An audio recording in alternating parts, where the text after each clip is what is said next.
Evidence against the Big Bang.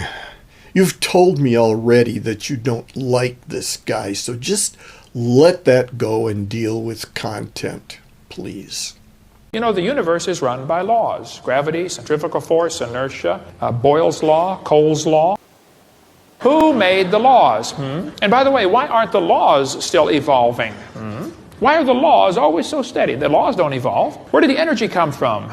I mean, who bought the gas to run this machine? It takes energy to make something move. Where did the energy come from? The professor said, well, we don't know about that. I said, sir, could I ask you another question? He said, sure. I said, does Berkeley have a merry-go-round? How many of you know what a merry-go-round is? You go round, round, round till you puke, okay? He said, no, we don't have a merry-go-round at Berkeley. I said, you ought to get one, man. You could learn some good science on a merry-go-round. If you put some fourth graders on a merry-go-round, and we're going to get the high school football team out there to get it spinning clockwise as fast as it will possibly go. We're going to spin the merry-go-round clockwise. The kids are going to go through 4 phases. They start off in phase 1. They're screaming at the football players, come on, let's go. Can't you go faster? Let's go. Move it, move it. When you get to about 100 miles an hour, you should go into phase 4. That's where the kids begin to fly off the merry-go-round. Yes, I know they don't go 100 miles an hour, and I know they don't fly off and hit the trees. They slide off and land on the ground. But let's try to get through this, okay? Now when this happens, you will notice an interesting phenomena of physics. If the merry-go-round is spinning clockwise, when the kid flies off,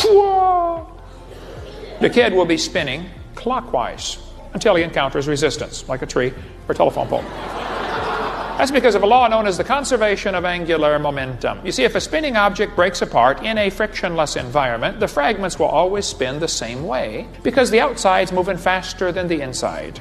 People say, what if they hit each other? They can't hit each other. Drop a hand grenade off, let it explode. The longer you wait, the further apart the fragments become. How are they going to hit each other out there in the field someplace? Duh. The professor said, yes, I'm familiar with the conservation laws. I said, well then good, sir. I have a question for you. If the universe began as a swirling dot, Big Bang, like you said, shouldn't everything be spinning the same way? He said, yes.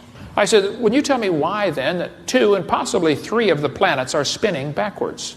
Can you tell me why 8 of the 91 known moons are spinning backwards? Will you tell me why 4 planets have moons going both directions at the same time? Can you explain to me why some whole galaxies are spinning backwards? He said, that's interesting. I said, no, sir, that's more than interesting. That's kind of hard on your Big Bang theory. He said, why do you think they're going backwards? I said, sir, it's very simple. You see, in the beginning, God created the heaven and the earth, and God did it that way on purpose, just to make the Big Bang theory look stupid.